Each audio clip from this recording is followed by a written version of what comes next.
watching another episode of Insightful Principles. In today's content, I want to really break down some concepts around the U.S. dominance as a global reserve currency.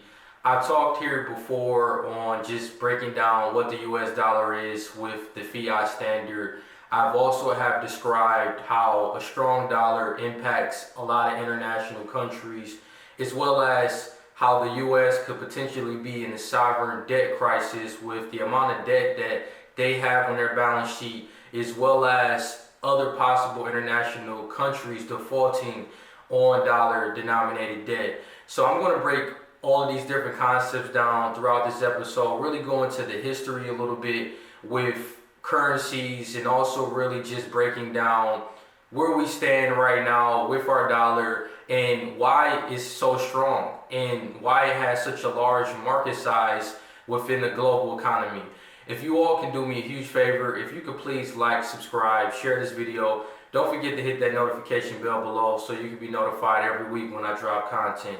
So when it comes to the US dollar, I've discussed how a lot of international countries will rely on the dollar for liquidity, and they also will run to it as a safe haven asset in times of uncertainty. When we have recessions, depressions, a lot of countries want to have dollars in their reserves.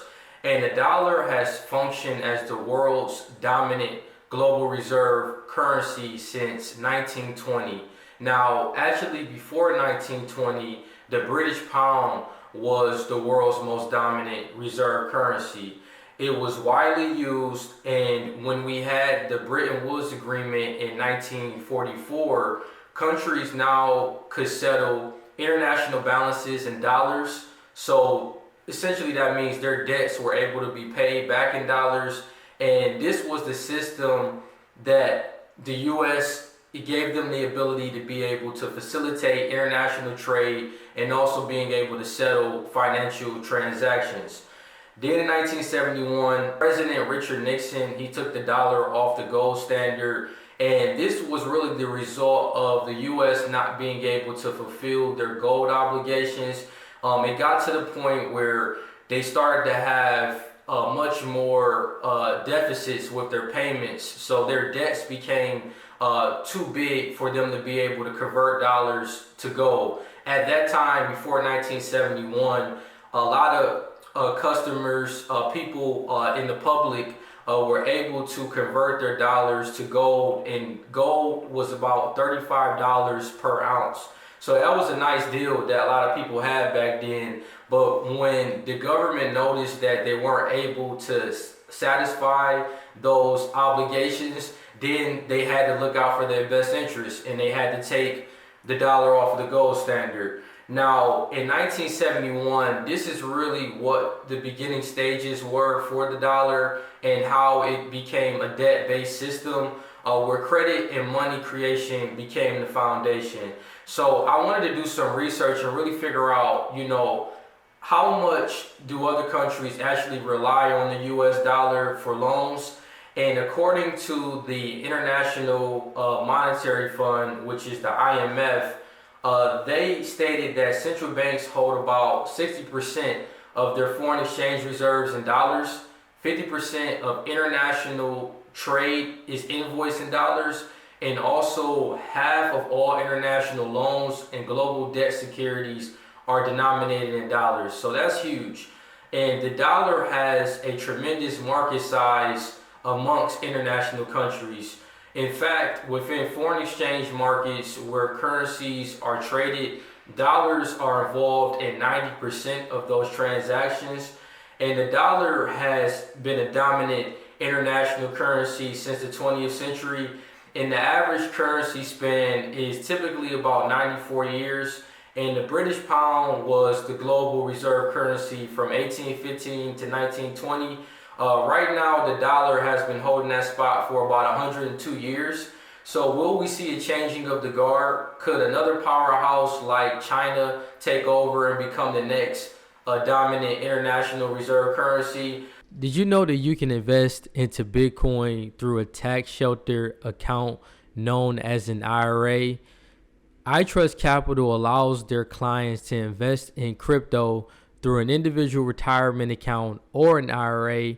IRAs are tax sheltered accounts, which means all your crypto trading is tax free and can even grow tax free over time.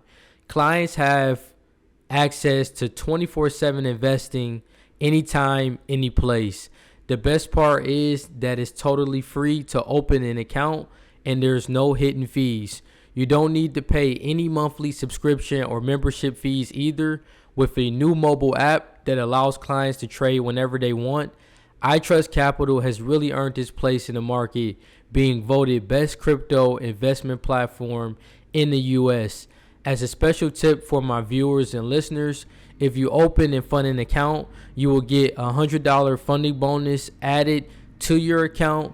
To learn more, click the link in the show notes and open a free account and get started contributing to your Bitcoin IRA today. And like here in the US, the Chinese is actually actively working on their central bank digital currency, the digital yuan.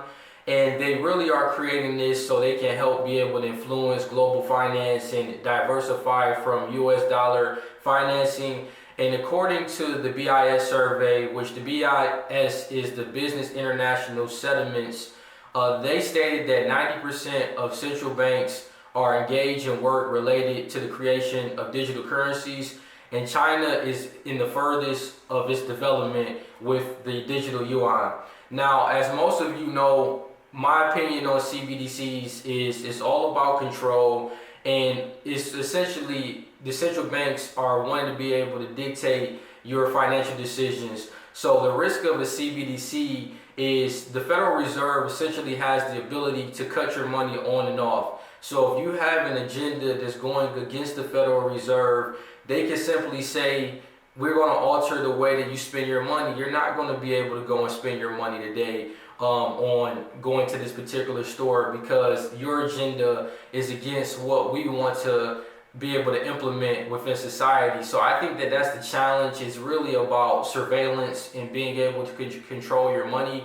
And I would say that's a world none of us want to see. So that's why I'm against CBDCs. I think we need a free market. We need a market where we have price discovery, where prices can be able to be determined within the market, and not having a centralized authority being able to make those decisions.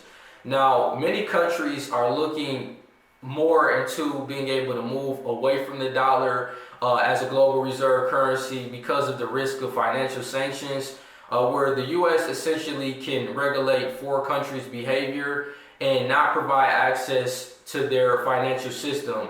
So like what we had this year with Russia and Ukraine, the U.S. government decided to put sanctions on Russia because they were invading Ukraine. So it's really a tactic to be able to kind of control other countries from being able to not get involved with activities that could be detrimental to the world. And Russia and China, they're actually developing a new reserve currency with other BRICS countries. Now, BRICS stands for Brazil, Russia, India, China, and South Africa. All of these countries are working together to be able to create a base of currencies that can be able to be a global reserve currency. So they're really trying to compete with the dollar as being the next global reserve currency. I also read that Saudi Arabia is putting in an application. They're wanting to be a part of the BRICS and trying to figure out a way of how they can compete against the dollar. So this definitely will take some time, but I definitely think it's going to be very interesting how all of this unfolds. But I thank you all so much for watching this video. As always, please like, subscribe, and share. Don't forget to hit that notification bell below. And thank you all so much for watching, and have a blessed day.